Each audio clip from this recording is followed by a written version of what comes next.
castelo forte é o nosso Deus. Bom dia, irmãos. Mais uma vez, que Deus nos abençoe nesta manhã. Como o presbítero Alan já anunciou, o pastor está na conferência, hoje de manhã e também à noite. E estaremos agora pela manhã, pela graça de Deus, estudando um pouco mais sobre alguns textos, mas com o objetivo de atentarmos sempre para a Igreja de Cristo. Nossa ideia nessa palestra de manhã, nesse estudo, é entendermos e vermos como que todas as coisas sempre aconteceram e acontecem, e que a palavra de Deus, o Evangelho, a Igreja de Cristo, ela sempre continua firme. Ela não depende de homens, ela não depende das nossas ações, mas é o Senhor que sustenta, é o Senhor que encaminha. E a ideia, então, nesse objetivo, é termos em mente a importância da igreja, mas a importância de estar em Jesus Cristo. A verdadeira igreja só é verdadeira quando vive e prega aquilo que Jesus Cristo ensinou. Isso nos traz responsabilidade, isso nos traz temor, isso nos traz reflexões de como vivemos em igreja, de como estamos servindo ao Senhor nesta igreja, na Igreja de Cristo. Por isso eu vou estar orando mais uma vez, que o Senhor continue a nos abençoar e que o Senhor fale mais uma vez aos nossos corações e não nos deixe falar aquilo que a palavra não fala, aquilo que Ele não falou na sua palavra, e que possamos ser fiéis mais uma vez à palavra de Deus. Pai amado, nós te agradecemos por esta manhã, te agradecemos porque o Senhor é este que governa, sustenta a tua igreja, e te agradecemos porque esta manhã o Senhor nos traz aqui nessa escola dominical, e que nós possamos ouvir mais uma vez, entender, compreender, e saímos mais uma vez fortalecidos, porque é o Senhor que nos sustenta como igreja do Senhor, ó Pai. Que possamos ser, ó Deus amado, fortalecidos, porque entendemos que a história, que todos os acontecimentos, que tudo, ó Pai, que ocorre, está debaixo das Tuas poderosas mãos, da Tua providência, do Teu governo, e tudo caminha segundo o Teu querer e a Tua vontade. Nós agradecemos por cada irmão, te agradecemos pelos professores que estão nas outras salas, pelos irmãos que já estão trabalhando, e que o Senhor também esteja fortalecendo a vida de cada um. Nós oramos agradecidos, em nome de Jesus que o fazemos. Amém. O texto que nós vamos ler nesta manhã encontra em Mateus 16, versículo 13 ao 18, um texto bastante conhecido e até por diversas vezes refletido, com algumas outras ideias. Mas a nossa ideia principal, podemos dizer como tema, seria Cristo, a verdade que sustenta a igreja. Reafirmarmos que a igreja está firmada em Cristo.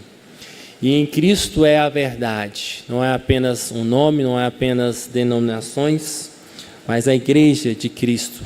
Somos aqueles verdadeiros adoradores de Cristo. E a igreja de Cristo é aquela que anda conforme Cristo ordena e conforme Cristo nos ensina. Por isso que nós tenhamos lendo este texto, estarei lendo, os irmãos podem estar acompanhando, que é o nosso texto base, podemos dizer, desta manhã. Mateus 16, dos versículos 13 ao versículo 18. Diz assim: Indo Jesus para os lados de Cesareia de Filipe, perguntou a seus discípulos: Quem diz o povo ser o Filho do Homem? E eles responderam: Uns dizem João Batista, outros Elias, e outros Jeremias, ou alguns dos profetas. Mas vós, continuou ele, quem dizeis que eu sou? Respondeu Simão Pedro, disse: Tu és o Cristo, o Filho do Deus vivo. Então Jesus lhe afirmou: Bem-aventurado és, Simão Barjonas, porque não foi carne e sangue que te revelaram, mas meu Pai que está nos céus. Também eu te digo que tu és Pedro, Sobre esta pedra edificarei a minha igreja, e as portas do inferno não prevalecerão contra ela. Dar-te-ei as chaves dos céus, e o que ligares na terra terá sido ligado nos céus, e o que desligares na terra terá sido desligado nos céus. Então advertiu os discípulos de que a ninguém dissessem ser ele o Cristo. Então lemos aí até o versículo 20. Mas nós, antes de aprofundarmos especificamente dentro deste texto, que traz sobre a base da igreja, a nossa base, nós sempre podemos olhar para toda a história, e a partir aí do Velho Testamento, em Gênesis, como que o Senhor governa o mundo, como que o Senhor encaminha as coisas que Ele tem na sua providência, decretado e executado desde a criação. O que nós podemos ver que desde o início de Gênesis, o modo como Deus governa e a sua providência, Ele escolhe alguém, Ele chama alguém, Ele separa alguém. O plano de Deus para a salvação sempre incluiu uma organização, podemos dizer assim, uma estrutura para acolher, para fortalecer e para nos edificar através deste povo. O que é que nós temos com isso? Que se nós olharmos desde o Velho Testamento, Deus sempre criou, podemos dizer, fazendo apenas uma comparação, uma igreja. Ao chamar os seus, ao definir um povo, Deus sempre criou uma estrutura. Deus sempre traz ali alguns, de algum modo, para separá-los. E não foi diferente no Velho Testamento. Na Antiga Aliança, ela foi feita ali com Abraão, e ratificada por Deus através da lei. Se nós olharmos ali o contexto de Moisés, o povo sem lei é um povo que fica desnorteado. Podemos dizer que quando Moisés estava no monte recebendo a lei, o povo ficou ali por algum tempo a sós, e sem um norte, sem alguém para guiar, sem uma estrutura, sem uma organização, o povo se perdeu. Então nós podemos ver que desde o início da história, Deus traz um conceito de organização, um conceito estrutural. Que nós podemos fazer um paralelo de hoje, que as pessoas querem acabar com essa estrutura, com essa organização que Deus fez. A própria criação, Deus criou cada coisa no seu dia. A própria estrutura do homem e mulher, a estrutura das coisas, tudo foi criado por Deus, na providência de Deus, com uma organização, com limite, com regras, com normas, do que deveria ser feito e do que não deveria ser feito. E nós podemos dizer que essa estrutura criada por Deus, ela sempre teve ali essa organização de um povo, de uma nação, de que alguns seriam escolhidos e outros seriam deixados de fora. Essa é a realidade da igreja. Essa é a nossa estrutura criada por Deus, que muitos hoje querem combatê-la, que muitos hoje querem dizer que não precisa, que muitos hoje dizem que a igreja não se faz mais necessário. Sabemos que temos as limitações, as dificuldades, mas não podemos deixar de ver desde o início da história que quando Deus criou o mundo, criou todas as coisas, Ele sempre criou essa estrutura. E nessa estrutura Ele diz como adorá-lo, Ele diz o que fazer e o que não fazer, Ele diz a separação que devemos ter e o modo como devemos agir. Isto é a igreja. Nós podemos ver que essa organização criada ali por Cristo, com Abraão, firmado naquela aliança, ela então, naquela aliança, ela foi quebrada pelos homens. Podemos dizer ali desde a queda. E nós podemos dizer então que ali, ao mesmo tempo, Deus então chama ali Israel e traz aqui aquela nação que separada ali para Cristo. E ao mesmo tempo, futuramente, Ele faz ali novo pacto que estamos estudando com o pastor, que é aquele pacto que não falha, firmado ali em Jesus Cristo. Mas mesmo antes deste pacto, e mesmo com todas as alianças, o que nós podemos deixar principal aqui claro nesta manhã, Deus sempre criou uma estrutura. E os irmãos podem perceber dentro deste contexto que ao negarmos essa estrutura, ao negarmos essas escolhas, ao negarmos que Deus criou um padrão, que Deus criou essa estrutura, nós vamos contra a palavra de Deus. Nós podemos ver que, embora nós possamos ter esse chamado por Deus, essa graça de Deus, mas o que a palavra de Deus nos revela é que ela, firmada nos homens, ela sempre é falha. Por isso que nós temos que ter sempre a convicção de que a igreja, ela não depende de nós. Ela não é fruto do nosso esforço. E ela não continuará, porque nós, eu ou algum dos irmãos ou algum dos pastores, somos bons ou somos aqueles que têm condições de fazer isso. A igreja sempre é firmada em Cristo.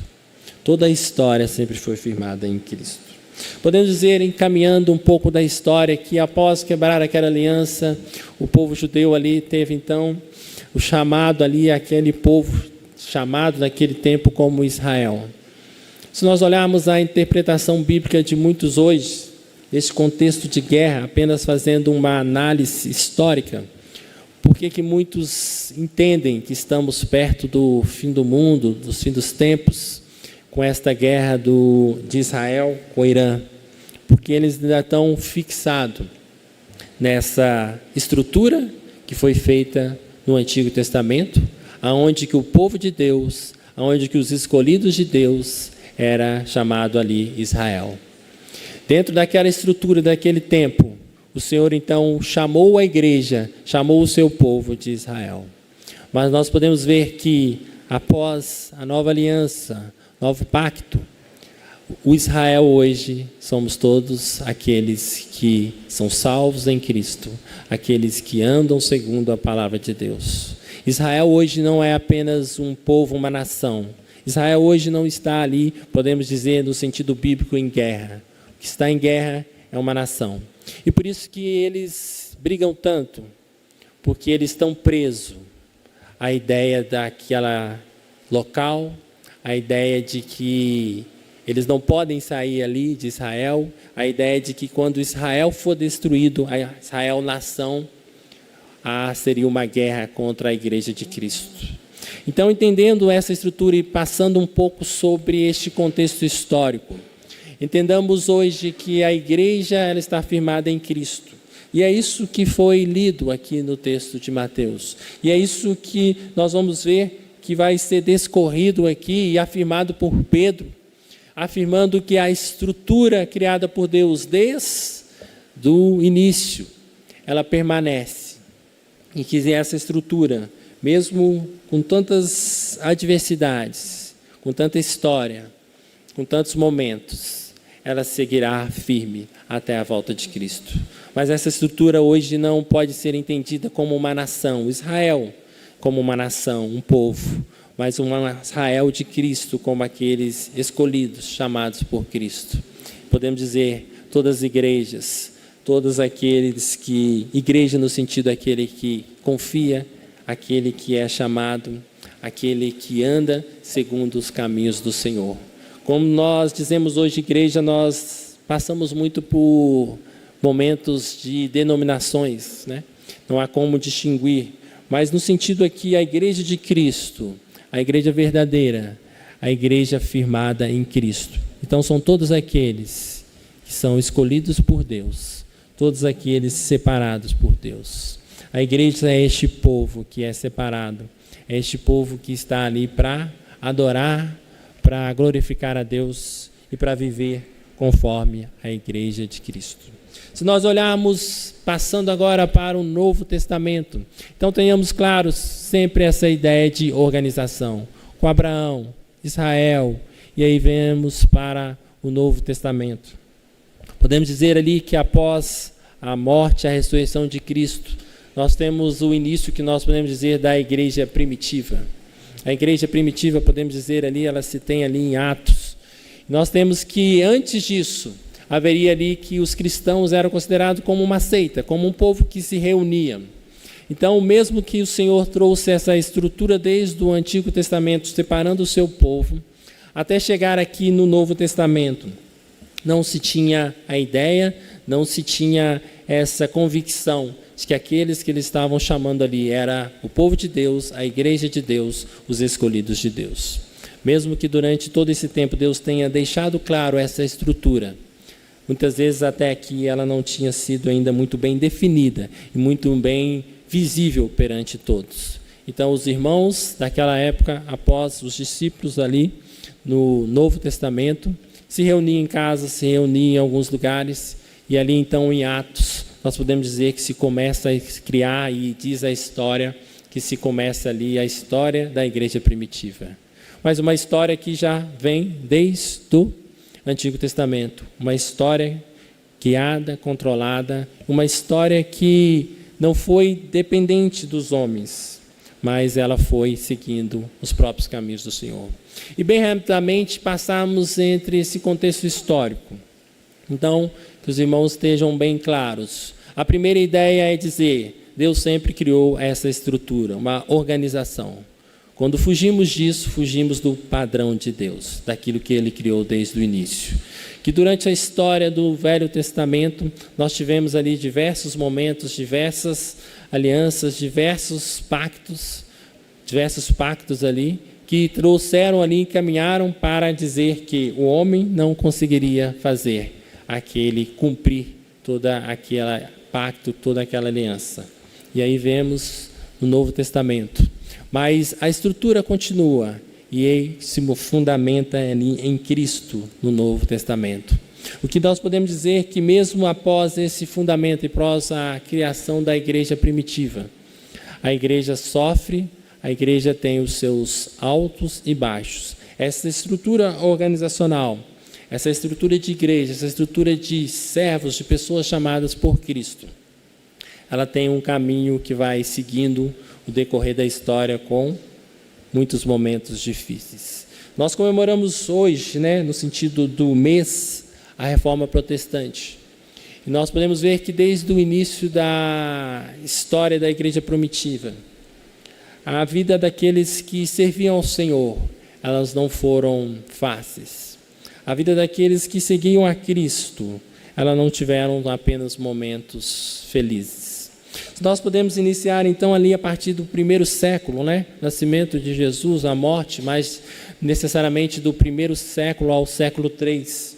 Nós temos ali na história momentos de perseguição. Após ali os discípulos serem mortos, e todos foram mortos ali de formas cruéis, de formas ali de perseguidos, nós podemos ver que essa igreja de Cristo, que esse povo que desde Gênesis foi escolhido, seguindo as suas gerações, eles foram perseguidos. A ideia ali do primeiro século ao terceiro século era excluir a mentalidade de evangélicos, no sentido de cristãos. Excluir a ideia de que teria um povo chamado por Deus. Novamente um paralelo da história. Neste momento, Roma é que domina boa parte, podemos dizer, do mundo, o Império Romano.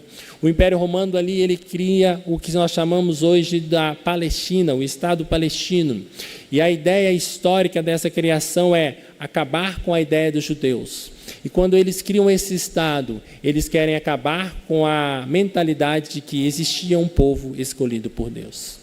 Por que eu narro esses fatos históricos, irmãos? Porque todos eles mostram que sempre no decorrer da história, o mundo, podemos dizer, o diabo, sempre quis apagar aquilo que o Senhor quis e aquilo que o Senhor criou, que é o seu povo, a sua igreja. Todos esses fatos visíveis que nós podemos estudar nos livros, nas histórias, em tantos lugares, eles sempre ocorreram e nos afirmam, mostram isso, de que podemos estar firmes hoje, porque Cristo é o Senhor da história. E todo esse fato histórico tem que nos mostrar, nos faz lembrar que Cristo cumpriu e cumprirá todas as suas promessas. Ao fato de que Ele permite todas essas coisas que nós podemos não entender, ao fato de que nós possamos olhar talvez hoje e dizer, o Evangelho está perdido, o mundo está perdido. Ao olharmos o passado, nós podemos ficar seguros, porque Cristo venceu, porque Cristo é o fundamento, porque Cristo é aquele que tem e é o fundamento da sua igreja e ela nunca será derrotada. Embora todo este fato histórico tenha o objetivo de apagar os cristãos, nós podemos ver naquela época do primeiro século ao século III, o aumento das pessoas seguindo a Jesus. Enquanto eles eram perseguidos, o imperador romano deveria ser adorado, e as pessoas adoravam a Deus, e as pessoas morriam, e as pessoas se entregavam pelo Evangelho, e as pessoas tinham a compreensão de que tudo aquilo era passageiro, e o que importava mais agradar ao Senhor. Como entender isso na história? Como entender isso nas nossas mentalidades humanas, se nós não olharmos firmemente para Cristo, se nós não olharmos firmemente para aquilo que a palavra nos deu? Então, irmãos, nós podemos dizer que em todo este decorrer, nós podemos dizer e reafirmar que tudo aquilo que nós lemos aqui nos traz a segurança de que podemos ter a convicção de que Cristo é aquele que continua e sustenta a sua igreja. Caminhando mais um pouco na história, e nós podemos ver que quando a história muda, nós podemos dizer que aquilo que aparenta ser bom, ele transforma em coisas que, para nosso modo e para nossa história, são ruins. O que eu quero dizer com isso? Muitas vezes nós temos benefícios de Deus e transformamos esses benefícios de Deus em algo ruim. Isso acontece muitas vezes com cada um de nós. Não foi assim na história. A partir do século III, iniciando o século IV, os cristãos que eram perseguidos tiveram ali o seu direito de culto. Os cristãos que não podiam clamar ao Senhor, eles tiveram ali como a religião daquele império. Podemos dizer que Constantino, então, ele tira aquilo que era proibido à igreja e coloca a igreja como centro. Agora você, sendo do império, você tem que adorar a Cristo. Você tem que servir essa igreja. E aquilo que parecia ser bom, ele começou então a transformar aquela igreja. Aquela igreja que era uma igreja perseguida, mas que produzia frutos. Transforma uma igreja protegida e que vai contra os caminhos do Senhor. Por que isso? Porque esse momento da história marca muito o que nós temos hoje ao chegarmos no século XVI, que é a Reforma Protestante. Como eu disse, tinha a igreja primitiva, não tinha essa igreja católica ou várias outras igrejas, era uma igreja, era a igreja de Cristo, a igreja primitiva, com várias outras seitas ao lado, como sempre ocorreram, mas uma única igreja. E ao imperador, ao trazer essa única igreja como a igreja do Estado, ele então começa a trazer isso que nós chamamos de pode vir para Cristo, que Cristo aceita a todos. Podemos dizer que, claro, distinguindo o tempo, não fazendo essa anacronia com o tempo, mas podemos dizer que esse liberalismo dizendo que, anacronismo com o tempo, dizendo que nós podemos servir a Cristo, porque é tudo um povo, é tudo uma igreja. Deus aceita cada um do jeito que é. E nós podemos ver que nesse decorrer da história, nós tivemos ali no ano 375 a criação do culto aos santos. Então entendam, uma igreja primitiva que é perseguida e ela produz frutos. Depois ela passa para a igreja do Estado, todos têm que adorar, então todos têm que servir a essa igreja. E aí ele começa a seguir, e essa igreja se pode tudo. E aí essa igreja vai começar a caminhar, e ela então, caminhando, ela começa a negar aquilo que Cristo tinha ensinado, a negar aquilo que Cristo tinha separado, que era um povo santo, que é o fundamento da igreja, que é Cristo, que é viver segundo a tua palavra. Então nós podemos dizer aqui que a igreja, ela começa a ser influenciada mais pelas coisas do mundo, porque é realmente aquilo que Cristo ensina. Nós podemos parar aqui de um outro ponto e dizermos, se não pregamos aquilo que Cristo ensina, se não vivemos como Cristo ensina, nós não somos igrejas. Se nós não mantemos aquilo que as Escrituras nos orientam, nós não podemos falar que somos igreja de Cristo. Isso ocorre a partir do século IV. Podemos dizer ali a criação do culto aos santos, ocorrido em 375. Em 431 nós temos o culto a Maria. No 503 nós temos a doutrina do purgatório. 783, adoração de imagens e relíquias. 1229, proibida a leitura bíblica. Essa igreja do Estado, essa igreja que todos devem adorar, ela segue o caminho distorcido das Escrituras. E aí nós podemos dizer que neste tempo histórico, do século IV até o século XIII, essa igreja viveu dentro dessa estrutura de organização. E por isso que nós temos aí dentro destes vários séculos, vários homens de Deus que não concordaram com isso. Se nós olharmos a história, nós vamos ver vários nomes de pessoas que não aceitaram isso, de pessoas que não concordavam com isso.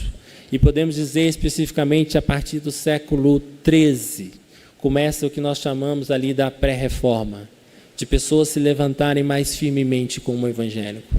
Mas como ideia principal, irmãos, nós trazemos aqui um histórico desde o século I ao século XIII. Deus sempre escolheu um povo. Dentro desse tempo histórico, mesmo com as dificuldades, mesmo com as lutas, nunca o evangelho foi cessado. Nunca a palavra de Deus deixou de ser pregada. Nunca ocorreu pessoas que não se levantaram para dizer: mantenham firmes, vivam segundo o evangelho. De vários tempos, momentos históricos, Deus sempre levantou um povo. Deus sempre chamou pessoas. Deus sempre manteve a estrutura que Ele criou desde o início. A estrutura que é uma organização onde separa os seus, onde os seus, eles são ali não melhores, mas chamados por Cristo. E aí Cristo faz toda a diferença. Se nós olharmos então ali a pré-reforma, John Wycliffe, John Hus, nós podemos dizer que esses homens foram todos mortos, queimados, mortos de várias outras formas, porque levantaram contra essa igreja que tinha, e aí se tinha início então a igreja católica, que era a igreja que então mantinha ali toda aquela organização, estrutura, desde a Idade Média, e ali com vários outros momentos. A igreja que dominava as formas de governos, as formas de estados. A igreja que dominava a forma como o povo deveria adorar. Mas uma igreja, que podemos dizer ali, igreja católica, né? Nunca conseguiu e nunca pôde calar o verdadeiro evangélico. E aí podemos dizer, no sentido igreja, nunca pôde calar a verdadeira igreja. Nunca pôde calar a verdadeira estrutura que Deus criou. Isso mostra, irmãos, que ao chegarmos na Reforma Protestante, e aí é conhecido por todos e é relembrado neste momento de outubro, no dia 31 de outubro de 1517, Martinho Lutero, então, que é um ex-monge, e segundo a história, ele não queria romper com a Igreja Católica, ele queria que a Igreja Católica mudasse a sua visão. Mas ao ser ali questionado e perseguido, ele então vê que a única forma é romper. E ao descrever todo este momento histórico, irmãos, o que eu quero passar para os irmãos é: vejam como o passado nos dá a firmeza de que estar com Cristo é estar no caminho certo. Sabemos que muitos não gostam da história, mas a história nos ensina o presente. A história nos ensina com os erros. A história nos ensina a olharmos e vermos como o cuidado de Deus, a providência de Deus, em todo o tempo, em toda a história. A nos reafirmarmos, irmãos, que nós nunca podemos negligenciar a verdadeira palavra de Cristo. Que nós não podemos negociar a verdade bíblica. Que todas as vezes, que todos os momentos que pessoas negociaram, que pessoas divergiram da palavra de Deus, da verdadeira palavra de Deus, sempre houve vários acontecimentos que levaram aqueles para um mau caminho. Mas, ao mesmo tempo, sempre ocorreu aqueles que Deus manteve, que Deus chamou, que Deus preservou. Nós podemos dizer que a reforma, então, traz este momento que Deus usa para separar completamente, distinguir a igreja que até aquele momento seria católica e agora uma igreja protestante. Mas apenas um fato histórico também. Quando nós olhamos para a história da igreja protestante, da reforma protestante, e não aqui nós podemos dizer que não ocorreu apenas aquilo que era bom. A reforma protestante, se nós aprofundarmos nos livros, nós vamos ver que mataram em nome de Cristo, mataram irmãos que seriam em Cristo por discordarem das ideias. Se nós olharmos aqui os anabatistas, que foi ali a partir do século XVI, podemos dizer que houve uma divisão ali entre Lutero, né, e alguns outros reformadores. Esses anabatistas, eles não concordavam com o batismo de criança. E a história nos mostra que muitos foram mortos afogados. E o que isso quer dizer para trazer para nós hoje, irmãos? Que nós, embora lembremos da reforma como este fato histórico, que nós lembremos, né, de homens chamados por Deus, mas a reforma estava certa. Não existe nenhum homem bom sem Deus. Não existe um papado, não existe um pastorado, não existe uma reforma dos homens que não tenha pecado. Não existe igreja sem Deus. Não existe igreja fundada nas nossas perspectivas. Se nós olharmos sempre essa reforma, essas lutas, essas guerras, nós vamos ver ali que homens de Deus erraram. João Calvino pecou. Martinho Lutero pecou. Isso não os tira como grandes pastores, como os grandes homens de Deus. Mas dentro do que é o nosso objetivo que nós trazemos hoje nessa manhã, é mostrar o nosso foco é Cristo. Ele é a pedra, Ele é o centro. É nele que está firmado. Não nas experiências dos séculos, não nas transformações do mundo. E que Cristo, pela sua providência, Ele usou todos esses momentos, todos esses fatos, para mostrar, olhem para Cristo, se permaneçam firmes em Cristo Jesus. Diante de todas essas guerras, de todos esses relatos, nós podemos dizer que a reforma sim mudou o mundo. A partir da reforma, ali nós temos ali Gutenberg, que traduz a Bíblia, né? Começa a impressão da Bíblia. Nós temos ali a criação dos estados nacionais e o próprio rei ali, alguns utilizando ali as religiões para terem ali mais poder e domínio. Então, diversos países, eles são ali mudados por protestantes. Ao mesmo tempo, ao analisarmos essas mortes, essas guerras, esses anabatistas fugindo da perseguição, foram para a Rússia, foram para outros países.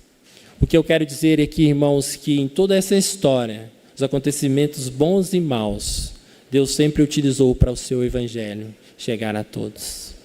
Através das perseguições ali dos protestantes, nós temos ali os Estados Unidos, as 13 colônias. Através de diversas perseguições, neste momento aqui da reforma protestante, nós temos as grandes navegações. E aí nós temos Colombo descobrindo a América. Nós temos a criação das monarquias. Então, diversos momentos da história nos apontam como Deus, este Deus grandioso, sustentador, providenciador, que governa todo o tempo, governa toda a história. Podemos então, irmãos, dentro disso dizermos, estamos firmados em Cristo. Cristo é aquele único que sustenta a sua igreja. Não devemos nunca colocar a nossa devoção, a nossa expectativa nos homens. Nós nunca devemos criar essa ideia de que essas nossas, podemos dizer hoje as nossas identidades, igreja presbiteriana, igreja batista, igrejas evangélicas, elas não possuem as suas falhas porque elas têm homens, são estruturas no sentido criadas organizacionais por homens. Mas o que sustenta o evangélico, o que sustenta essas igrejas, as nossas igrejas, é estarmos firmes em Jesus Cristo. Mesmo diante de todas essas nossas falhas e todos os nossos erros, nós somos uma igreja que mantém aquilo que Cristo ensinou. E por isso nós podemos ter a certeza de que esse evangelho e de que essa igreja, não essa estrutura em si, mas a igreja, cada um de nós, e cada um evangélico em Cristo, sempre continuará pregando, sempre continuará se levantando e pregando o Evangelho de Cristo. E é isso que o texto nos fala. Eu peguei este momento histórico desde no Velho Testamento e contando um pouco os relatos históricos da história do mundo, para chegarmos no texto e dizer o que o texto nos fala. O texto nos afirma, através disso, da palavra de Deus, e através do que nós podemos ver, que a nossa firmeza está em Cristo. Podemos dizer aqui então no texto, indo Jesus para os lados da Cesareia de Filipe, perguntou aos seus discípulos: quem diz o povo ser o Filho do Homem? Nós olharmos aqui, Cesareia era uma pequena cidade, ela ficava no alto de um monte. Então podemos dizer que o momento aqui dessa narrativa, uma narrativa histórica, onde eles seguem conversando, Jesus e os seus discípulos. E Jesus pergunta para ele: quem eu sou? Nós podemos dizer aqui, irmãos, que sempre houve dúvidas, sempre houve várias interpretações de quem Jesus era. Dentro desse momento histórico da realidade humana, as pessoas sempre tiveram muita dificuldade para entender quem é Jesus, para entender o que ele faz, para entender como ele age. Podemos dizer que isso não é diferente nos nossos dias. Tantos nós temos várias dúvidas para entender tantas coisas, para compreender o mundo, compreender como há tanta maldade, compreender como nós somos maus, que muitas vezes nós achamos que somos bons, mas não somos. Então, dentro disso, nós podemos dizer que os discípulos estavam com Jesus, mas eles não tinham ali a compreensão de quem era Jesus. E Jesus pergunta para eles: quem diz o povo ser o Filho do Homem? E eles responderam: uns dizem João Batista, outros Elias e outros Jeremias ou algum dos profetas. Por aqui nós podemos dizer, irmãos, que embora esses homens sejam homens de Deus, eles não eram a base, eles não eram a centralidade do Evangelho. Eles não eram aquilo que manteria toda essa história que eu narrei aqui firmemente. Eles não eram aqueles que teriam o poder de manter o Evangelho, de derrotar Satanás, porque o Evangelho, a centralidade de tudo estava em Cristo. E somente Cristo pode fazer tudo o que foi feito, o que Ele faz, o que Ele irá fazer. Ao olharmos isso, nós podemos ver que não podemos fixar em homens de Deus a nossa fé, a nossa base. Reconhecer esses homens, lembrar esses homens, reconhecer que foram homens utilizados por Deus. Eles nos instruem, eles nos fortalecem, mas não podemos esquecer que a base, a firmeza, e o único que consegue fazer toda essa transição, toda essa história, é Jesus Cristo. É que Ele é o único. E nós podemos dizer aqui, Jesus então, ao ouvir essa resposta, ele diz no versículo 15, mas vós, continua ele, quem dizeis que eu sou? E aí então nós podemos dizer aqui que responde então Pedro. Pedro então responde dizendo: tu és o Cristo, o Filho do Deus vivo. Irmãos, se nós olharmos aqui para Pedro, Pedro é aquele que não tem condições, assim como nenhum de nós, de reconhecer que Jesus era o Cristo, o Filho de Deus. Aqui nós podemos dizer que, na providência de Deus, neste exato momento da conversa, e isso vai ser relatado mais à frente, através de Jesus Cristo é Ele que nos abre o coração e nos faz entender quem Ele é. E aí Jesus diz mais na frente: ah, Pedro, se o Pai não tivesse revelado isso, você não compreenderia. O que isso quer dizer, irmãos? Que reconhecer que tu és o Cristo, o Filho de Deus vivo, era muito para Pedro ali naquele momento. Pedro achava que Jesus, na sua perspectiva humana, era mais um. Pedro achava ali, como todos os outros, que Jesus era aquele que tinha poder, era aquele que fazia tantas outras. Mas Pedro, aquele ainda que nós vamos ver futuramente, que ele não reconhecia que Jesus tinha que passar, que Jesus era o Filho de Deus. Se nós olharmos aqui essa frase, tu és o Cristo, o Filho de Deus, ela é relatada em alguns momentos atrás, e a própria Satanás relata, tu és o Cristo, o Filho de Deus. porque Satanás conhece o poder de Cristo. Esse momento aqui, desse momento, ele nos mostra para termos a convicção de quem Jesus é, de termos a certeza de que Jesus realmente é o Filho de Deus. E aqui, quando Pedro afirma isso, nós podemos também ter a convicção de que se Jesus Cristo não abrir a nossa mente, se Jesus Cristo não continuar a mudar a nossa história, nós nunca vamos compreender verdadeiramente quem Ele é. Nós nunca vamos poder usufruir de tudo aquilo que Ele é. Tu és o Cristo, o Filho de Deus. Pedro aqui declara: Senhor, o Senhor é aquele que pode todas as coisas. Jesus, o Senhor é aquele que tem todas as coisas nas tuas mãos. Pedro aqui, então, ele se dedica, então, a reafirmar que Jesus é o Filho de Deus. E aí o versículo continua, o versículo 17. Então Jesus lhe afirmou: bem-aventurado. E aí é bem-aventurado, nós podemos dizer feliz. Feliz é aquele que Deus abre a mente, Deus abre o coração. Feliz é aquele a quem Deus desperta para as coisas de Cristo. E abrindo um pouco de um parênteses aqui, nós podemos dizer o quanto hoje nós, muitas vezes, não aproveitamos essa felicidade. O que eu quero dizer com isso? Tantas vezes somos cristãos, crentes, que estamos sentados no banco, mas queríamos estar lá no mundo. Ao dizer isso, irmãos, nós somos bem-aventurados, porque Cristo abriu os nossos olhos. Bem-aventurado porque nós não estamos fazendo o que o mundo faz. Bem-aventurados porque nós não agimos como o mundo faz.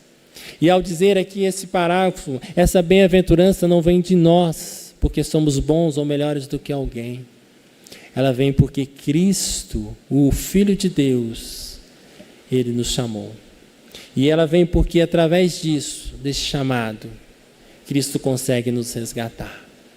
Se nós olharmos o mundo hoje todo perdido, estruturas perdidas, leis perversas, homens perversos, maldade mais maldade, nós lembremos, não somos melhores do que eles.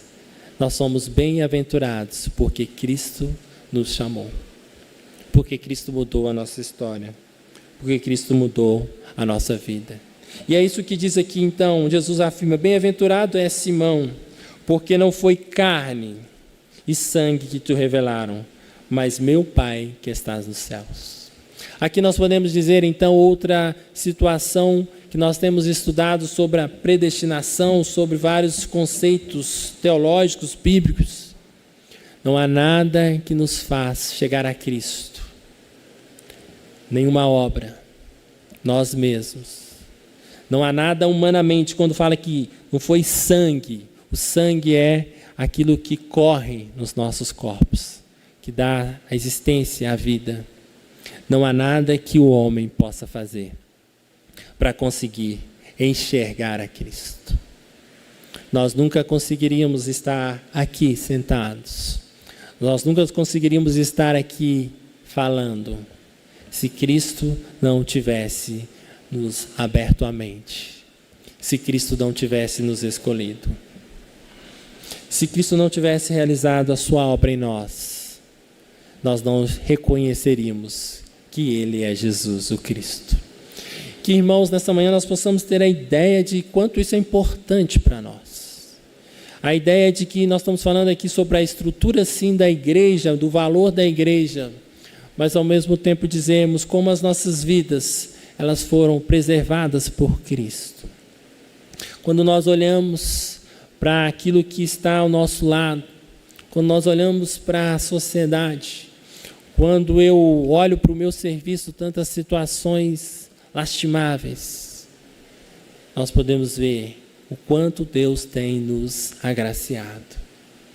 Por isso que, irmãos, tenhamos como a igreja de Cristo, a verdadeira igreja, ela nos chama a adorar o Senhor, ela nos chama a glorificar o Senhor, porque o Senhor é este que faz, que nos dá condição de enxergarmos isso tudo. E às vezes eu não sei se os irmãos param e pensam como eu, param, como não podem acreditar em Cristo? Como podem viver uma vida como se não fossem morrer? Como podem viver uma vida achando que somos donos do nosso próprio caminho? E a todo dia, a toda notícia, seja a idade que for, nós podemos ouvir, visualizar pessoas que às vezes gostávamos, que se foram, pessoas às vezes famosas que se foram, recentes, Cid Moreira, todos se vão. E todos, ao irem, encontrarão com esse Deus. Como pode não entender isso? Se o Senhor não nos abrir a mente, se o Senhor não nos abrir o coração, nós nunca vamos entender isso. E por isso que nós continuamos falando da importância da igreja, porque a igreja é este lugar, agora nessa estrutura, que nos encaminha, que nos fortalece, que nos guia a cada dia para estarmos firmemente em Cristo. Se nós olharmos aqui, irmãos, e agora sim, Jesus então traz um relato no versículo 18, a dizer: muito bem-aventurado és você, Pedro, porque o Senhor te revelou isso, te revelou quem eu sou, te revelou o que eu posso ser, o que eu posso fazer. E aí um versículo bastante às vezes distorcido, né? Principalmente no contexto católico, e em várias outras também ideias. Ele diz assim: também eu te digo que tu és Pedro, sobre esta pedra edificarei a minha igreja. Alguns trazem aí erroneamente dizendo que a pedra é Pedro, e daí surge aí o papado, e muitos aí então distorcem essa verdade que nós podemos ver que desde o relato bíblico, do início da conversa, Jesus está apontando para ele. Em toda a conversa com os discípulos, ele pergunta: quem eu sou? Quem o povo fala que eu sou? E ao Pedro falar quem ele é, ele fala: feliz você é, Pedro. E agora fala: por isso, Pedro, por isso, igreja, eu sou aquele que fundamenta a pedra que sustenta toda a igreja de Cristo. E a igreja aqui nós podemos dizer a verdade. Quando esse texto fala que ele traz a igreja de Cristo, é a verdade bíblica, a verdade de quem Jesus é. A verdadeira igreja é aquela então, firmada em Cristo, que mantém o que Cristo fala e que entende quem Cristo é. Que entende o sacrifício de Cristo. Que entende a estrutura que Ele criou. Chamados pelo Pai. Que entende que a verdade está em Cristo. Que entende que a verdade não está nas pessoas. Embora tenhamos várias pessoas com um chamado, com um ministério aprofundado. Mas nós podemos dizer aqui que a verdadeira igreja, essa pedra que não falha, essa estrutura que nunca será abalada, ela é Jesus Cristo. Ela está afirmada em Jesus Cristo. Por isso que o nosso tema, podemos dizer nesta manhã, Cristo, a verdade que sustenta a igreja. E por isso que ao chegarmos ao final, logo, rapidamente, nós estaremos concluindo que não há igreja sem verdade bíblica. Que não há motivo para nos assentarmos, para congregarmos, se a verdade bíblica não for exposta. Porque Cristo aqui afirma que só Ele é a verdade, que só nele está a verdadeira igreja, que só em Cristo é aquele que sustenta de que esta igreja, que é Ele, que é Cristo, nunca será derrotada.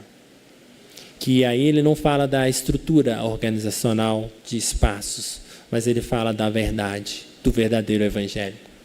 Ele fala de cada um de nós, eu e você, que devemos, até o final da nossa vida, se ficarmos aqui nessa igreja ou em outro lugar, pregarmos Cristo, pregarmos essa verdade, sermos essa igreja viva, que possa vir leis e quais leis que forem, que nós entendamos que somos de Cristo, que nós entendamos que somos chamados por Cristo, que nós entendamos que Cristo venceu a morte e que nunca seremos derrotados. E é isso que encerra esses versículos finais. É isso que diz aqui: as portas do inferno não prevalecerão contra ela. As portas do inferno nunca prevalecerão, irmãos, contra os chamados por Cristo. E aqui, quando se fala portas do inferno, o inferno significa o Hades. Aqui a ideia é a morte. Cristo venceu a morte. Cristo, irmãos, derrotou Satanás, então nós nunca iremos morrer.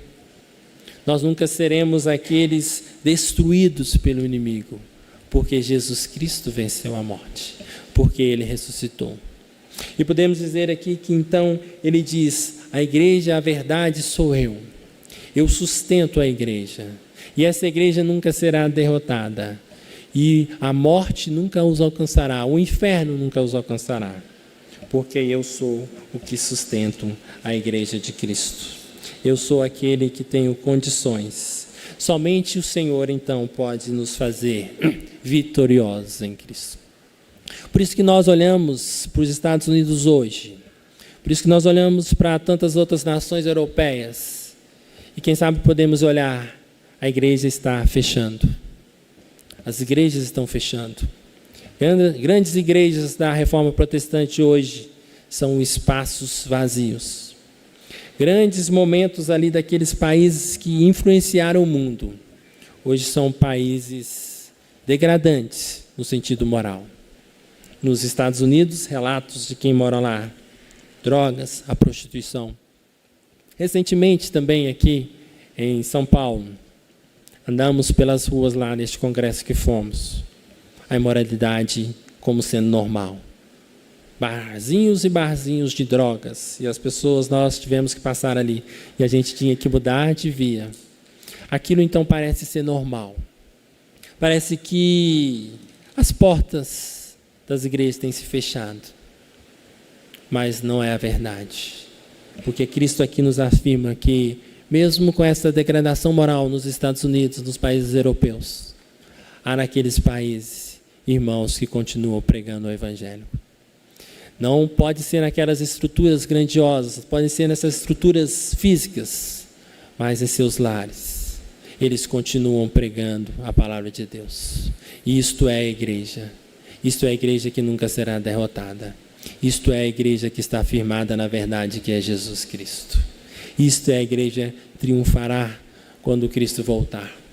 Podemos dizer que o mundo, que as pessoas, e se nós olharmos para o olhar do mundo, poderemos ser enganados, poderemos saber ou pensar que estamos sendo derrotados. Mas olhar a história, olhar tudo o que sempre ocorreu, nós podemos dizer que Deus sempre manteve o seu povo, como vimos desde o princípio. E aí Jesus afirma então: a morte não triunfará sobre o seu povo. Jesus venceu a morte. E aí, quando Jesus então ressuscita na cruz, é a vitória em Cristo. E por isso que cada um de nós, irmãos, firmados em Cristo Jesus, podemos ter a certeza do que ocorrer no nosso país. Hoje, dia de eleição, questões municipais não influenciam tanto. Mas seja o que ocorrer em nosso país, nada poderá nos deter como igreja de Cristo. Nada poderá calar as nossas falas, nada poderá calar o nosso testemunho, se estivermos e se formos fundamentados em Cristo Jesus. Ele é essa pedra, Ele é que sustenta a igreja, e Ele afirma, e a história nos mostra, que nunca essa pedra, que nunca essa estrutura deixou de seguir o seu caminho, que nunca essa estrutura deixou de levantar homens em vários tempos, em vários momentos, de que toda essa estrutura sempre o mundo voltou e sempre olhou para Cristo Jesus, de que sempre haverá igreja de Cristo e que o diabo já está vencido e que o diabo não poderá nos vencer.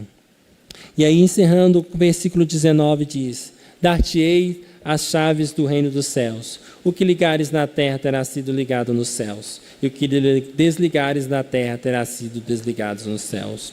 E eu iniciei falando sobre a importância da igreja, e é este versículo que traz. Irmãos, como as pessoas saberão disto tudo? Como as pessoas saberão de Cristo? Como saberão da verdade? E é o próprio Cristo que dentro dessa estrutura criou a igreja, a estrutura física aqui, para proclamarmos o nome de Cristo, para pregarmos a palavra de Deus. E como igreja saímos daqui sempre fortalecidos e ao mesmo tempo sempre darmos o nosso testemunho. Como igreja saímos daqui, irmãos, pregando a palavra, porque é a palavra que condena e é a palavra que salva. E é isso que diz esse versículo: dar-te-ei as chaves do reino dos céus. O que ligares na terra terá sido ligado nos céus, e o que desligares na terra terá sido desligado no céu. E para encerrar, diz aqui a Confissão de Westminster, na sua pergunta, no seu capítulo 25, e eu vou relatar alguns relatos.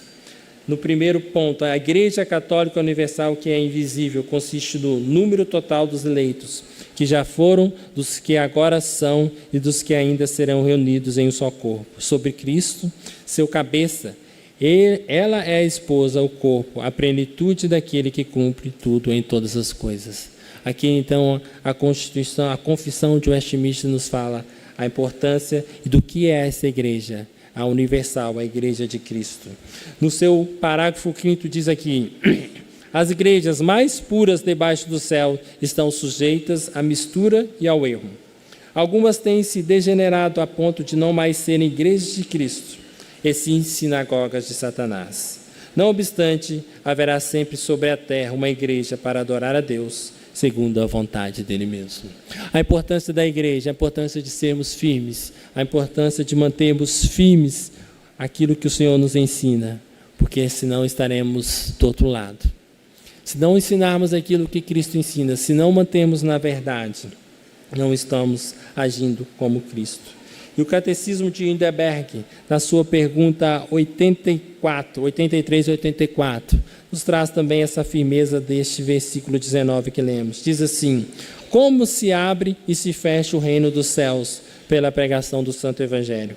Conforme o mandamento de Cristo, se proclama e testifica aos crentes, a todos juntos e a cada um deles, que todos os seus pecados realmente lhes são perdoados por Deus, pelo mérito de Cristo, sempre que aceitam a promessa do Evangelho com verdadeira fé. Mas a todos os incrédulos e hipócritas se proclama e testifica que a ira de Deus e a condenação permanecem sobre eles, enquanto não se converterem. Segundo este testemunho do Evangelho, Deus julgará todos nessa vida e na futura. Então, irmãos, esse texto de Mateus, este momento que afirma a veracidade da igreja, ele nos traz, então, a confiança de que a igreja está em Cristo. A igreja está firmada em Cristo. A confiança de que nós, para mantermos firmes, devemos estar firmados em Cristo. Não em tantas outras pessoas, não desviando o nosso foco. E ao mesmo tempo ele diz que nós, em Cristo Jesus, somos mais que vencedores, que nunca seremos derrotados. Nunca ninguém poderá calar a igreja, nunca ninguém poderá calar a Cristo. Cristo governa, Cristo é soberano sobre todas as coisas. E nós, como igreja, somos aqueles que temos que pregar o evangélico, porque é a pregação do evangélico que salva, é a pregação do evangelho que condena. É essa a missão da igreja, não criada por nós, mas estruturada por Cristo desde o início. Cristo que governa toda a história, Cristo que governa todo o tempo. Ao sabermos disso e a refletirmos sobre isso como nós já sabíamos, nós possamos sair firmes, alegres em Cristo. Não é o tempo que define a nossa história, não é momento A, momento B, é Cristo.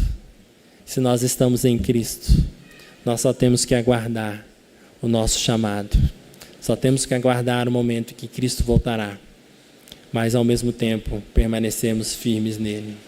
Sabemos que não é são as nossas convicções. Sabemos que o que muda e o que transforma é a palavra de Deus. E nela temos que estar firmados. Saber que é Cristo o fundamento, é a base de todas as coisas. Que nós possamos ser fortalecidos, que nós possamos ser agradecidos, porque Cristo tem aberto as nossas mentes, porque Cristo tem nos feito enxergar isso. Que ao mesmo tempo Ele nos mantenha firme, porque é Ele que faz todas as coisas. Amém?